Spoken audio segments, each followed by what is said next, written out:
जब युग ने अपने आसपास देखा तो युग को जगह नया लगा और फिर युग खड़ा होना चाहा, पर युग ये जानकर काफी हैरान हो गया कि युग अपने शरीर को हिला भी नहीं पा रहा था। और तभी युग की आसमान पर पड़ा, और जब युग ने आसमान से एक उल्का पिंड को अपने ही ओर आते हुए देखा तो युग काफी परेशान हो गया। और फिर युग अपनी पूरी ताकत को इस्तेमाल करके खड़ा होना चाहा, पर लगता है कि आज फिर से युग की मौत होने वाला है। और देखते ही देखते उस उल्का पिंड युग के ऊपर आकर गिर गया, और उल्का पिंड जैसे ही युग से टकराया तो युग बेहोश हो गया। युग के बेहोश होने के बाद उस उल्का पिंड में दरार आ गया, और इस उल्का पिंड को चीरते हुए एक काला दिल निकला, और फिर वह दिल युग के सीने को फाड़ दिया, और तो और युग के दिल को भी जलाकर राख कर दिया, और फिर वह काला दिल युग के दिल के जगह पर आ गया। और फिर उस दिल ने अपना विनाशक ऊर्जा युग के पूरे शरीर में भेज दिया, और वह काला दिल युग के शरीर से जुड़ गया। और फिर वह दिल युग के शरीर में अपना ऊर्जा भेजकर युग को ठीक और ताकतवर बनाने लगा। और पलक झपकते ही एक दिन बीत गया, और एक दिन के बाद युग को होश आया। होश में आने के बाद युग अपने आसपास देखा, जहां पर सिवाय राख के कुछ भी नहीं था। और तभी युग को अपने शरीर में कुछ गड़बड़ महसूस हुआ। अपने शरीर में गड़बड़ महसूस होते ही युग ने अपने आत्मीय ऊर्जा का इस्तेमाल किया, और फिर अपने शरीर में झांक कर देखा। और जब युग की नज़र धड़क रहे काले दिल पर गया तो युग काफ़ी हैरान हो गया। और फिर युग हैरानी से बोला, ये क्या हो गया, और मेरा दिल काला कैसे हो गया। इतना बोलते ही युग के दिमाग में एक ख्याल आया, और फिर युग ने धड़क रहे काले दिल को ध्यान से देखने लगा। कुछ समय उस काले दिल को ध्यान से देखने के बाद युग ने हैरानी से बोला, ये तो प्राचीन ब्लैक ड्रैगन का दिल है। दरअसल प्राचीन ड्रैगन प्राचीन समय का बहुत क्रूर और भयानक अस्तित्व है। प्राचीन ड्रैगन के बारे में ऐसा कहा जाता है कि ब्लैक ड्रैगन ने गुस्से में आकर पूरे ड्रैगन को जान से मार दिया, और लगभग इस ब्रह्मांड में रहने वाले योद्धाओं को भी ब्लैक ड्रैगन उस समय जो हड़कंप मचाया था, उससे लगभग पूरे ब्रह्मांड खतरे में आ गया था। और फिर मजबूरी में पूरे ब्रह्मांड के योद्धा को इकट्ठा होकर अकेला ब्लैक ड्रैगन से लड़ा था। यही सब याद करते हुए युग ने आसमान में देखते हुए बोला, मैं आपके आदेश से खुश हूं, और आपके आदेश पर मुझे कोई ऐतराज नहीं है। और इतना बोलकर युग खड़ा हो गया, और फिर ने अपने आसपास देखते हुए बोला, पर जगह है कौन सा, और मैं आखिर किस दुनिया में हूं। युग के इतना बोलते ही युग के दिमाग में पुराने युग की यादें, इस नए युग को इस दुनिया के बारे में सभी जानकारी दिया। पुराने युग के यादों को बाद युग ने शांति से बोला, दोस्त तुम्हारे साथ बहुत गलत हुआ, पर तुम चिंता मत करो, मैं तुम्हारे दुश्मनों से बदला जरूर लूंगा। और इतना बोलकर युग उस जंगल से रॉय खानदान के महल की ओर जाने लगा। और जब युग एक हॉस्पिटल के सामने से जा ही रहा था कि तभी युग ने एक आदमी की बातों को सुना, जो डॉक्टर से बोल रहा था, डॉक्टर तुम्हें जितना पैसा चाहिए मैं तुम्हें दूंगा, बस तुम मेरे पापा को बचा लो। उस आदमी की बातों को सुनकर डॉक्टर ने उस आदमी से बोला, देखिए मनोज शर्मा जी, हमसे जितना हो सका हमने कोशिश किया, पर हम अपने पापा शर्मा खानदान के मुखिया नीति शर्मा को न जा सके। इस बात का हमें काफी दुख है। डॉक्टर के बातों को सुनकर मनोज शर्मा ने गुस्से से डॉक्टर को जवाब दिया, ऐसे कैसे आप नहीं बचा सके, जब हमने पापा को लाया था उस समय पापा ठीक था, और अपने कुछ समय के बाद बता दिया कि पापा मर चुका है। वह दोनों अभी बहस कर ही रहा था कि तभी उन दोनों को एक आवाज सुनाई दिया, मैं इसे बचा सकता हूं। इस आवाज को सुनकर डॉक्टर और मनोज शर्मा उस तरफ देखा जिस तरफ से आवाज आई थी, और जब उन दोनों ने युग को देखा तो युग के हुलिये को देखकर मनोज शर्मा ने नीचे नजरों से देखते हुए बोला, बच्चे ये कोई मजाक नहीं है, जाकर कहीं और ये मजाक करो। और जब युग ने मनोज शर्मा के बातों को सुना तो युग ने शांति से बोला, लगता है कि आपको अपने पापा से थोड़ा भी प्यार नहीं है। और जब मनोज शर्मा ने युग के बातों को सुना तो मनोज शर्मा ने गुस्से से बोला, लड़के तुम्हारी हिम्मत कैसे हुआ ऐसा बोलने की। और इससे पहले कि मनोज शर्मा कोई कदम उठाता, उससे पहले ही मनोज शर्मेटी नीलम शर्मा बोली, पापा खुद को शांत रखिए। अपने बेटी के बातों को सुनकर मनोज शर्मा थोड़ा शांत हो गया, और फिर मनोज शर्मा ने युग को देखते हुए बोला, ठीक है लड़के, पर अगर तुम पापा को ठीक नहीं कर पाए तो मैं तुम्हें जान से मार दूंगा।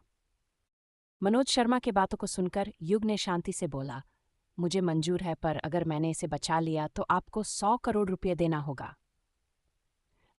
युग के बातों को सुनकर मनोज शर्मा ने हंसते हुए बोला, ठीक है लड़के, तुम्हारी ये शर्त मुझे मंजूर है। मनोज को अपने बात पर राजी होता देख युग के चेहरे पर एक मुस्कान आ गया और फिर युग ने शांति से बोला, तो फिर इसे अपने घर लेकर चलो। युग के इस बात को सुनकर मनोज शर्मा ने हाँ में सिर हिलाया और फिर युग, मनोज शर्मा और नीलम शर्मा युग को लेकर शर्मा पैलेस आ गई। तो क्या होने वाला है शर्मा पैलेस में? क्या युग नीतीश शर्मा को बचा पाएगा? जानने के लिए जुड़े रहिए हमारे साथ और पढ़ते रहिए रोमांच, सुपर पावर, थ्रिल, रहस्य और बदले की आग से भरा हुआ ये कहानी सिर्फ।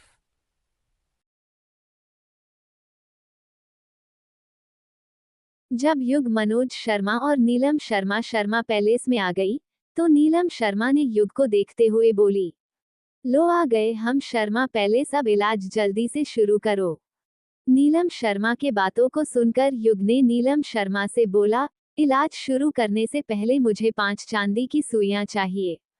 और युग के बातों को सुनकर नीलम शर्मा ने एक नौकर को बुलाया और फिर उस नौकर को 5 चांदी की सुइयां लाने के लिए बोली। और नीलम शर्मा के बातों को सुनकर वह नौकर चांदी की सुइयां लाने के लिए चला गया और थोड़ी देर के बाद वह नौकर 5 चांदी की सुइयां लेकर वहां आ गया और फिर उन सभी चांदी की सुइयों को नीलम शर्मा को दे दिया। 5 चांदी की सुइयों को लेने के बाद उन 5 सुइयों को लेकर युग को दे दिया। चांदी की सुइयों को लेने के बाद बेड पर लेटे नीतीश शर्मा के पास चला गया और फिर युग ने 5 चांदी की सुइयों को नीतीश शर्मा के एक्यूप्रेशर पॉइंट पर लगा दिया। सुई लगाने के कुछ मिनटों के बाद नीतीश शर्मा के शरीर में हलचल हुआ और फिर नीतीश शर्मा के मुंह से ढेर सारा काला खून बाहर निकल गया और कुछ पलों के बाद नीतीश शर्मा के पीले पर चुका चेहरा पर फिर से पहले की तरह हो गया, बल्कि पहले कई गुना ज्यादा ताकतवर हो गया। और जब मनोज शर्मा और नीलम शर्मा ने नीतीश शर्मा को अब बिल्कुल ठीक देखा तो वह दोनों काफी खुश हो गया और फिर वह दोनों नीतीश शर्मा के पास चला गया। नीतीश शर्मा के पास आने के बाद नीलम शर्मा ने नीतीश शर्मा से पूछी, दादाजी आप ठीक तो है? और जब नीतीश शर्मा ने नीलम शर्मा के बातों को सुना तो नीतीश शर्मा ने हंसते हुए बोला, अरे भाई मुझे क्या हो सकता है, बल्कि मुझे तो ऐसा लग रहा है कि मैं फिर से जवान हो गया हूँ। और नीतीश शर्मा के बातों को सुनकर नीलम शर्मा हंसने लगी और तभी नीतीश शर्मा अपने बेड से उठा और फिर अपने सिंहासन पर जाकर बैठ गया। अपने सिंहासन पर बैठने के बाद नीतीश शर्मा ने मनोज शर्मा को देखा और फिर मनोज शर्मा से बोला, मनोज उस डॉक्टर को बुलाओ जिसने मेरी जान बचाया है। नीतीश शर्मा के बातों को सुनकर मनोज शर्मा ने आंखों में नफरत के साथ ना चाहते हुए भी युग की ओर इशारा किया और मनोज शर्मा के इशारे को देखते ही नीतीश शर्मा की नजर वहीं पर खड़े युग पर पड़ा। और जब नीतीश शर्मा ने युग के हुलिये को देखा तो नीतीश शर्मा के आंखों में भी मजाक उड़ाने वाला भाव आ गया, पर जो कि युग ने उसकी जान बचाया था, इसीलिए नीतीश शर्मा ने खुद को काबू में रखा और फिर युग से बोला, दोस्त मानना तो पड़ेगा, तुम काफी कम उम्र में ही इतने काबिल डॉक्टर हो, ये सच में काफी आश्चर्य करने वाला बात है। और जब युग ने नीतीश शर्मा के बातों को सुना तो युग ने शांति से बोला, आप मुझे इतना काबिल समझते हैं उसके लिए आपका शुक्रिया। और जब नीतीश शर्मा ने युग के बातों को सुना तो नीतीश शर्मा ने अपना सर हिला दिया और फिर युग को देखते हुए बोला, वैसे दोस्त तुम्हारा नाम क्या है? और जब युग ने नीतीश शर्मा के बातों को सुना तो युग ने शांति से बोला, मेरा नाम युग रॉय है। और जब मनोज शर्मा और नीलम शर्मा ने युग रॉय नाम सुना तो मनोज शर्मा नीतीश शर्मा के पास गया और फिर नीतीश शर्मा के कानों में बोला, पापा ये लड़का शायद रॉय खानदान का निकम्मा युग है। और मैंने तो ये भी सुना है कि स्वर्ण दल की काबिल योद्धा स्नेहा चौधरी के साथ इस लड़के का एंगेजमेंट हुआ था और फिर कुछ सालों के बाद स्नेहा चौधरी ने इस निकम्मे लड़के से अपना रिश्ता तोड़ लिया और पूरे रॉय खानदान के सामने इस लड़के की मजब बनाकर रख दिया और इसी शर्म के कारण ये लड़का रॉय खानदान से भाग गया। कुछ लोगों का कहना है कि ये लड़का मर चुका है और कुछ का मानना है कि ये लड़का शर्म के कारण कहीं भाग गया। और जब नीतीश शर्मा ने युग के बारे में जाना तो नीतीश शर्मा युग को नीची निगाह से देखने लगा, मानो कि युग उसके सामने एक चींटी के बराबर भी न हो।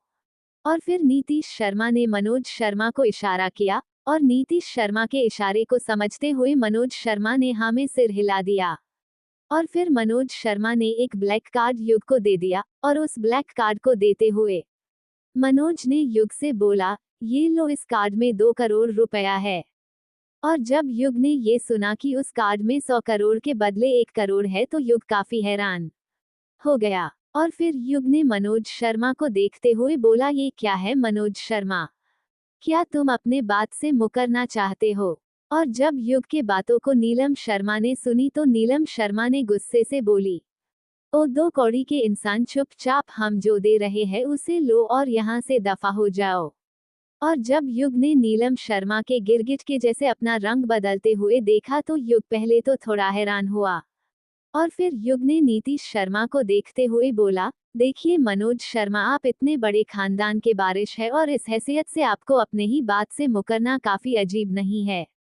और जब नीतीश शर्मा ने युग के बातों को सुना तो नीतीश शर्मा ने हंसते हुए बोला, देखो लड़के, जितना तुम्हें मिल रहा है उतना लो, यहाँ से चले जाओ। और रहा अपने बातों से मुकरने की बात, तो मैं तुम्हें बता देता हूँ कि ये 2 करोड़ भी तुम जैसे भिखारी के लिए बहुत है। तो तुम अपना बोरिया बिस्तर उठाओ और यहाँ से चले जाओ। तो क्या होगा आगे और क्या होने वाला है शर्मा खानदान के इस राजनीति का अंजाम, जानने के लिए जुड़े रहिए हमारे साथ और पढ़ते रहिए रोमांच, सुपर पावर, थ्रिल, रहस्य और बदले की आग से भरा हुआ ये कहानी संग्रह सिर्फ पॉकेट नोवेल पर।